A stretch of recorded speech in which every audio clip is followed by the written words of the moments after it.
انا بحلم انا والفريق بتاعي ندخل صناعه السيارات في مصر، عشان كده صممنا العربيه دي تدخل بيها مسابقات عالميه. انا بحلم بميه نظيفه، عشان كده عملنا مشروعنا روبوت لتنقيط مياه. انا بحلم بتعليم احسن لاولاد بلدي في مصر، عشان كده مشروعنا هو انتراكتيف سكول تابلت.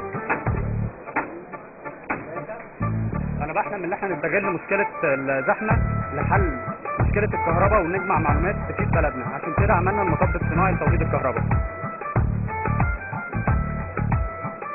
كنا بنحلم بتعليم متطور في مدارسنا، ده اللي شجعنا ان احنا نشتغل على مشروع زي ده بنظام تعليمي متكامل.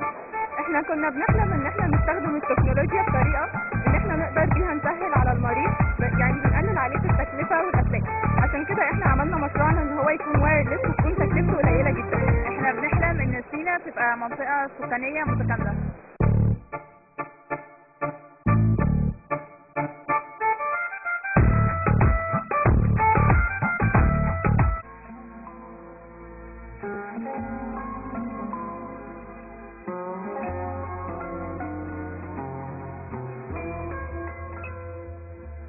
ضيفي بيجمع ما بين التأليف والكتابة والنقد الأدبي. دراسته في كلية دار العلوم ساهم بشكل كبير جدا ان هو يجمع الكثير من القيم اللغوية والمعاني اللغوية ومدارس النقد المختلفة، علشان في نهاية الأمر يقدر ان هو يكون له رؤية علمية قائمة على دراسة ووعي وفهم من خلال النقد، إضافة إلى أن يكون شعره كمان مؤثر بشكل كبير جدا. خلونا نرحب بضيفي بشرف النهارده في الاستوديو، محمد دحروج، كاتب وناقد أدبي. أهلا وسهلا بك يا محمد. يا اهلا، شرفني ومنور. مبدئيا كده، هل كلية دار العلوم هي اللي فرقت معاك علشان يبقى هناك اتجاه للنقد واتجاه للتأليف وكتابة الشعر؟ هو في بادئ الامر ان الرغبه هي الاساس، داعمها امور. الجامعه قد تفرق وقد لا تفرق. حسب تجربتي الشخصيه دار العلوم لم تفرق ابدا، لما كانت الهمه منصرفه الى انك تريد ان تكون كاتب، فكانت دار العلوم تتمثل في ان تعطيك علوم الاله، النحو والصرف، علوم البلاغه. كنت بتاخد أشياء صغيرة وكنت تدرك من خلال الاطلاعات الخارجية أن هذه محض ملخصات، فكنت تأخذها كمنطلق أن الدكاترة يعطوك بنية الانطلاق، لكن الاكتفاء بهذا الشكل لا يخرج كاتب. كذلك لا يمكن أن يخرج كاتب محترف بالتبعية، فكان اطلاعي هو الأهم، وكانت الجامعة هي مجرد تدعيم من أساتذة الجامعة أنك تسير في الخط السليم. هناك مقولة لأحد العلماء يقول: لا يستطاع العلم براحة الجسد. وفي هذا الأمر أنا كتبت بحث بعنوان طرائف الأدباء. طرائف الأدباء في إعطاء العمر والجسد للعلم، لأنك بعد كل هذه المرحلة وأنت تعطي العلم، أنت من إعطاء العلم لك على خطر. بمعنى أنك تحصل وتقرأ وتعدد الاطلاعات لتكون أديب قوي يستطيع أن يكتب بأكثر، يعني بشكل يثير إعجاب أو يحضر إعجاب طبقة عريضة تتعدد اتجاهاتها. مع ذلك قد تنجح وقد لا تنجح.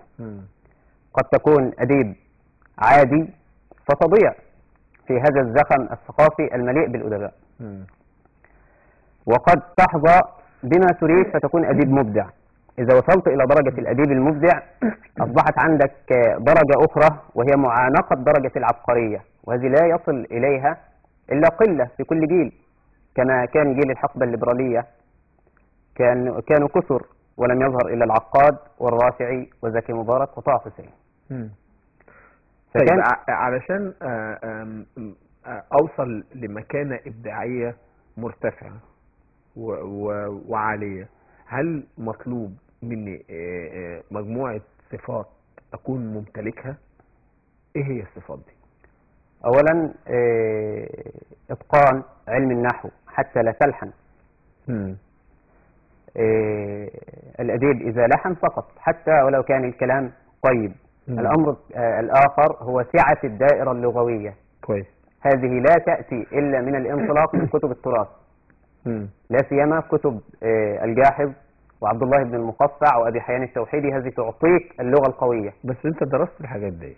أنا قرأت الشخصيات دي يعني كان الدراسه ليها دخل فيها لا ولا ما كانش ولا دي اجتهادات شخصيه منك؟ لا دي اجتهادات، يعني أنا كانت همتي منصرفة إلى الاطلاع على الأعمال الكاملة للعقاد والاطلاع على الأعمال الكاملة لطه حسين، بالإضافة تمام. أني قرأت التراث القديم، الأعمال الجاحظ، كتاب الحيوان 7 مجلدات، كتاب البيان والتبيين، كتاب البخلاء قرأته أكثر من مرة، تمام. وأعمال أبي حيان التوحيدي والأدب الكبير والأدب الصغير لعبد الله بن المقفع.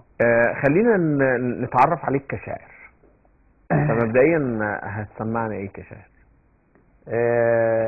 نبتدئ بفصحى. فصحى. هي آخر قصيدة لي، ألقي منها مقطع صغير بعنوان لا تصدق بيني وبينهم.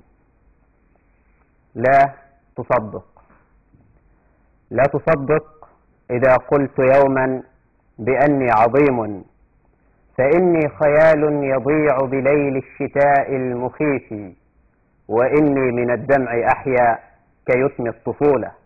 لا تصدق، لا تصدق إذا قلت حينا بأني ضعيف، فإني رقيق نعم، غير أني عرفت طريق الكبار وخطو الرجولة. لا تصدق إذا قلت يوما بأني أجيد الصرامة في كل أمري، أو أني ضحوك إلى حد أني مهرج، فإن الحقيقة قالت بأني عبوس كئيب، وأني أرى في السذاجة فنا جميلا لأني أحب السهولة. هم. لا تصدق، لا تصدق إذا قيد الشعر يوما كلام التقى أو كلام البراءة، ربما كنت أخفي وراء السطور قبيحا يرى السوء شرعا، يرى الحق محض الإساءة. إذا قلت أني الجمال الحنون، وأني ابتسامة ضرب، وأني كإعجاز قول، وأني البراعة، لا تصدق، فإن الشياطين تبدو كثيرا جميلة، وعين المحب صديقي عن العيب دوما كليلة. ربما كنت عين الخيانة ذات الجهالة محض الوضاعة. لا تصدق، لا تصدق كلام نبي حتى ترى الصدق فيه، قد تراني أنا العجز وسط انتصاري وفيه. لا تسلم بجودة كأس قبيل الشراب، لا تصدر الحكم قبل المذاق، إذا كنت للخمر لست المعفق، لتنصت لكل المقولات دوما، وما لم يرى العقل يوما بعين المدقق. لا تصدق. احسنت. النقد، انت تحولت الى نقد ادبي. اي نعم. بتنقد الشعر برضه؟ انقد الشعر. طيب، هل بتنقد شعر لشعراء معينين، ولا بتنقد قصيدة نفسها ايا كان مين الشاعر، فبتطلع مناطق القوة ومناطق الضعف اللي فيها، ولا ايه اللي بيتم بالظبط؟ لا، هو كان منطلقي في واقع ثقافي يموت بالمجاملات أن تنظر للطبقة التي لا تتجه إليها أعين النقاد. بمعنى الشعراء الأقوياء المجهولين. كان آخر أعمالي الشعر والشعراء المعاصرون. كتبت عن شاعر مشهور وشاعر مغمور. الشاعر المشهور شاعر أحمد حضراوي، شاعر مغربي، كان شارك في جائزة أمير الشعراء، كتبت عنه بما أنه مبدع، هذا من الطبقة المشهورة. وكتبت عن شاعر اسمه محمد عمر، له ديوان بعنوان لمن يا نزار، أرى فيه مبدع لا علاقة له بالأجواء الثقافية في جهة الظهور، فأخذت على عاتقي أن أظهر هذا. تمام. حتى في مجال النقد الأدبي للنثريات، في كتابي النثرية الإبداعية في الأدب العربي المعاصر كتبت عن الأديبة الأردنية دينا العزة، وهي تكتب النثر الوجداني. كتبت عن نجلاء صالح، كانت لها تجربة فأردت أن أضعها على الطريق، ورأيت هذه التجربة صحيحة فكتبت عن هذه التجربة في كتابي. وكتبت عن عدد كثير، لكن الاهتمام ينصب إلى الطبقة المغمورة حتى تأخذ حقها في وسط لا يمكن أن يتجه الناقد الكبير إلى أمثال هؤلاء. الأمر الثاني، وده جه مؤخرا، هو جه اقتراح إن ليه لا ترصد شعراء التسعينات. شعراء التسعينات هي الطبقة القوية التي أتت بعد السبعينات. ما بين السبعينات والتسعينات لم تظهر طبقة ما بعد جيل الحقبة الليبرالية العقاد والرافعي وهذه الطبقة، حتى ظهر جيل التسعينات أحمد بخيت ومحمد ثابت وعطف الجندي وهذه الطبقة، فبدأت أصنع كتاب بعنوان شعراء التسعينات. فالأمر بيختلف من هنا وهنا. بس أنا ملاحظ إن من خلال أعمالك النقدية هو إظهار المكمون، يعني ده بيبقى هدف عندك، فيعني بيبقى حاجات كامنة ومش ظاهرة، أنت بتحاول إنك أنت تبرزها وتبينها لعل القارئ يعرف معلومة كانت مختفية بالنسبة له. هل أنا صح ولا؟ والله هو في النقد له آليات. أولا أنا ضد فكرة دخول مناهج النقد التغريبية في النقد العربي، وهذا يدعو له عدد كثير من النقاد أصحاب الوعي القومي، لا سيما أن المسألة ليست مجرد وعي قومي، المسألة هي أنني لا يمكن أن أظهر حقيقة النص العربي إلا بتطبيق المناهج العربية. فأنا أستخدم المنهج التاريخي والمنهج النفسي والمنهج الفني مع استخدام الأسلوب الوجداني. الأسلوب الوجداني هذا الذي يوصل الفكرة التي أريد أن ألقيها في إعجابي بالكلام، فيكون له مذاق أكثر من كلام الناقد الجاف. تمام. طيب احنا هنشوف دلوقتي فيديو خاص بيك ونرجع نكمل حوارنا. نشوف الفيديو.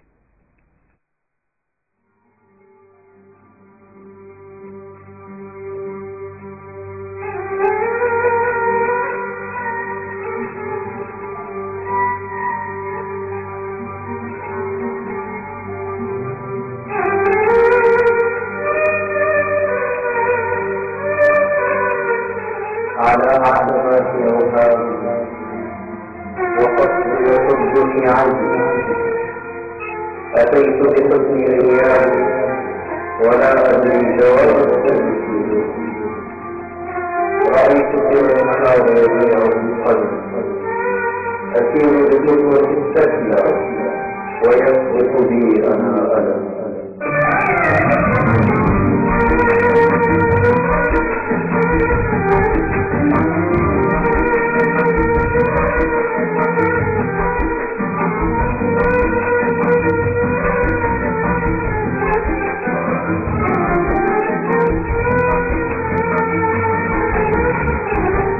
رأيت عيونك الحي تنازل نفسك الصبر، تقول عليك أنا غير، ودعني يا صغير السن تنزع غارة الأمر.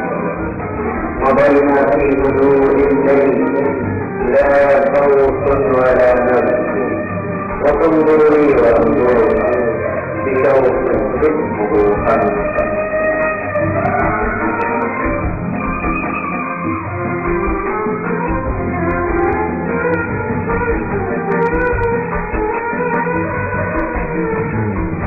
تلاقينا إلى سبب ورغم لقاء المتعب تواعدنا بلا عدد، وصارت كل أغنية هي الموال والشعر، وقالت أحبك والهوى سحر ينزله لنا السحر. صوت المزيكا عالي قوي على صوتك. هو التسجيل ده كان جروب من الجروبات الموجودة على شبكات التواصل، فأرسلت قصيدة وكان في شعراء كويسين، فهي حظيت بالمرتب الأول، فراعي الموقع صنعها، وجاءت التعليقات أكثرها إن الصوت كان الموسيقى هي عالية شوية. صوت المزيكا عالي قوي. طيب قول لي، هل أنت دايما بتكتب باللغة العربية بس؟ لا، أنا كتبت بالديوان وهي مرت أيامك 80 قصيدة عامية. طب هتسمعنا إيه يا عمي؟ أسمعك آخر مقطع. آخر مقطع؟ آخر مقطع. آخر مقطع من القصيدة ولا القصيدة اسمها آخر مقطع؟ لا، هو أنا مش بكتب نفس طويل، يعني كان في قبل 2014 أكتب قصيدة 5 صفحات. تمام. أصبحت أكتب 3 أبيات، بس دي 9 أبيات. تمام. هي اسمها أنا الطير.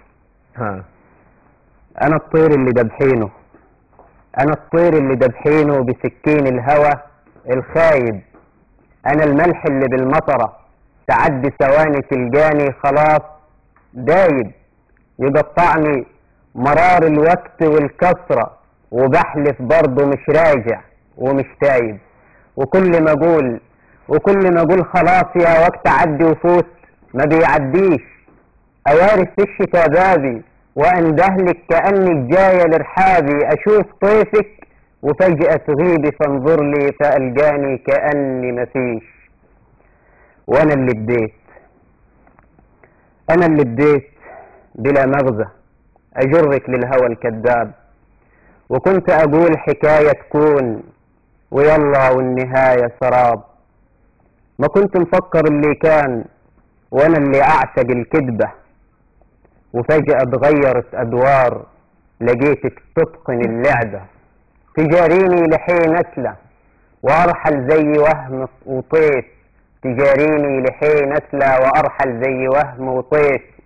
وكان اللي أكيد عرفه بلا رهبة بلا تخويف.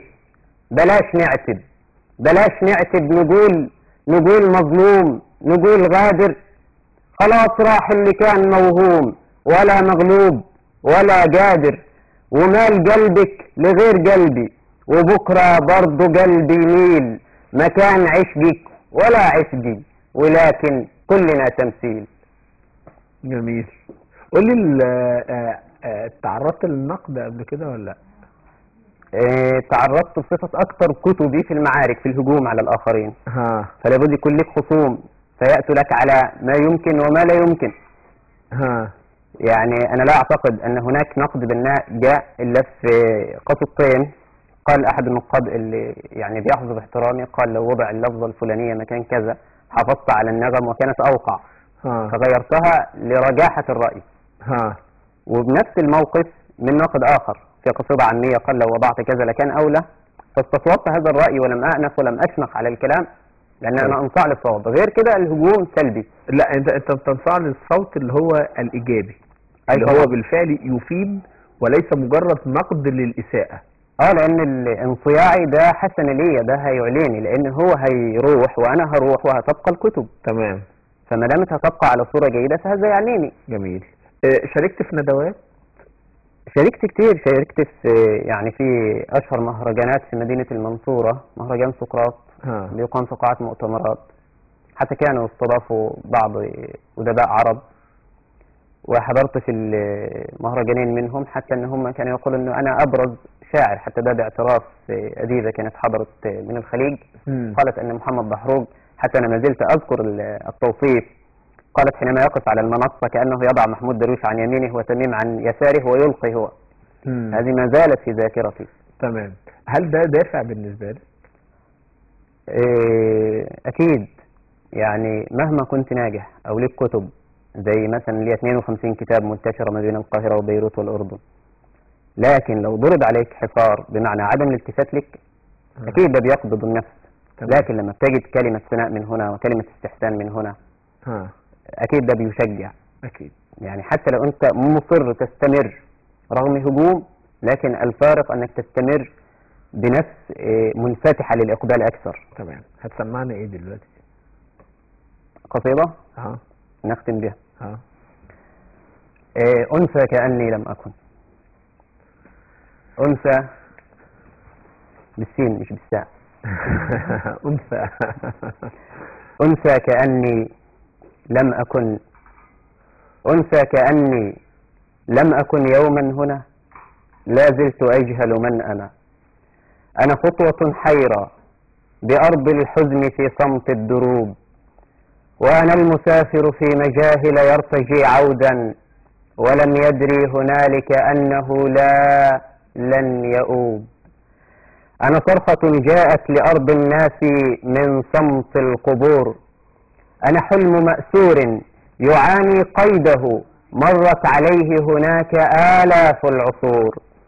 أنا قهر هذا العالم الأرضي، لكن إنما أحيا ببعض من بقايا كبرياء، كالفارس المطعون يبغي أن يهادن إنما يمنعه شيء من حياء. وأنا الحقيقة وسط هذه الأرض، تمت قد أتى نفي وشردني الزمان. وأنا الذي يحيا ولكن من غريب عجائبي تأتي القصائد وقعت من لا مكان. وأنا المعاند أجبرته خيانة الأيام أن يعطي السلام، وأنا الذي في صمته بين المقابر جاوبته هناك أشلاء العظام، وأنا القتيل أنا الأسير أنا الشريد وإنني الجاني، وأنا المخلد وسط لعنته، وفي الغفران كنت الذائب الفاني، وأنا الهوية محض مجهول، وإني مثل نخل في السماء فروعه وجذوره باتت عريقة، وأنا الخيالات الكذوبة أي كذاك فإنني عين التجلي والحقيقة، أنسى كأني لم أكن يوما هنا، لا ذنب للدنيا كذاك فإنني لا زلت أجهل من أنا. أحسنت. قل لي أكثر الكتاب اللي بتعتبرهم القدوة بالنسبة لك.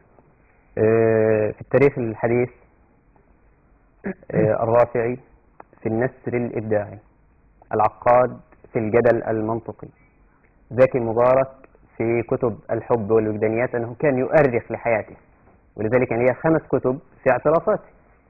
لم أسبق، ولكن أنا سرت على ضرب زكي مبارك، وإن كان زكي مبارك له بعض كتب أنا تجاوزت هذا العدد في الحديث عن نفسي. المسألة ليست نرجسية بقدر ما أن الأديب الذي يعطي حياته للأدب تكون هذه الثمرة. تمام. فتريد أن تؤرخ لنفسك حياتك، لا سيما إذا كانت هذه الحياة تثير شغف الكثرة الكاسرة من أبناء الواقع الثقافي. تمام. على العموم هكذا يكون الناقد حينما يسأل السؤال اللي أنا طرحته عليك. أشكرك جدا على وجودك، شرفتني ونورتني. محمد دحروج، الكاتب والناقد والشاعر والأديب، وإن شاء الله نتمنى لك التوفيق ومن أحسن لأحسن. شكرا لك.